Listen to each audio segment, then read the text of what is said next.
Hey, bonjour, c'est Pasteur Timothée. Tellement important que nous fassions tout de suite confiance à Dieu, à Jésus, à l'Esprit Saint, dans nos vies, pour ce qu'il nous demande. Comme ça, on sauve beaucoup de temps, beaucoup de délais désagréables aussi. Mais Dieu veut nous montrer qu'il est tout-puissant. Et il va le faire. Mais il va le faire dans son temps à lui. Regardez ça dans l'Exode chapitre 10 au verset 1. L'Éternel dit à Moïse, « Va trouver le Pharaon, car c'est moi qui ai fait qu'il s'entête, ainsi que ses hauts fonctionnaires. » Écoutez bien ça, là. Puis ça, c'est pas la première fois qu'il s'est écrit. Ça va être écrit encore plus tard, dans d'autres chapitres. C'est moi qui ai fait qu'il s'entête. Alors, ne disons pas que c'est pas Dieu, là. C'est pas strictement parce que le pharaon était méchant et fouettait les Hébreux. C'est pas l'unique raison, là. Il y a une raison supérieure à tout cela. Il est possible que Pharaon ait laissé partir Moïse et le peuple dès la première demande. Mais la raison, c'est que Dieu l'explique au verset 2, afin que tu racontes à tes enfants et à tes petits-enfants comment j'ai traité les Égyptiens et quels signes miraculeux j'ai accomplis au milieu d'eux. Ainsi vous saurez que je suis l'Éternel.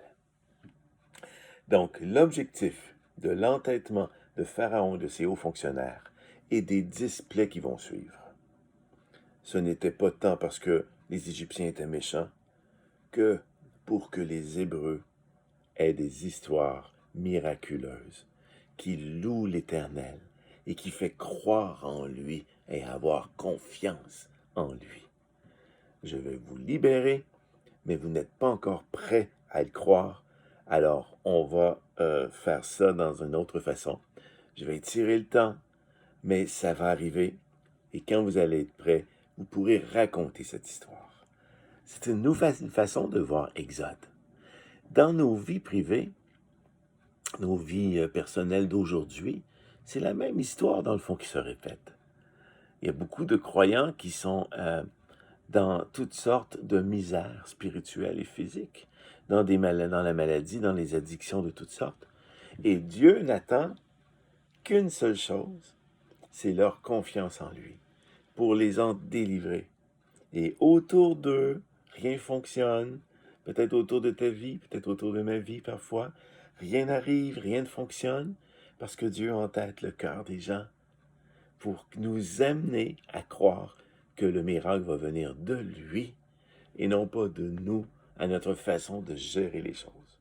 Parce que notre façon souvent de gérer les choses nous mène au chaos, à la misère, au malheur, à l'absence de joie. Et Dieu est un Dieu libérateur.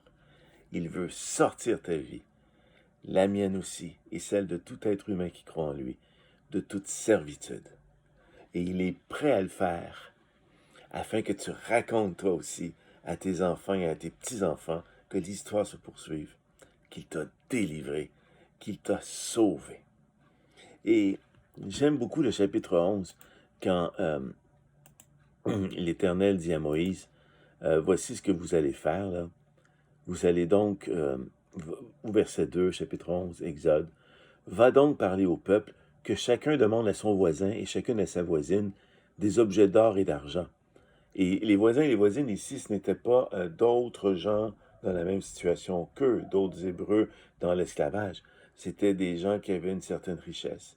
Les Égyptiens qui vivaient aussi, qui n'étaient pas à la cour du roi, mais qui vivaient avec beaucoup plus de liberté et d'argent que les Hébreux. Et Dieu dit, tu vas dire à que chacun là, demande de l'or et de l'argent. Écoutez, c'est pas rien, parce que vous allez quitter le pays avec du bétail, de l'or, de l'argent. Vous ne quitterez pas pauvre.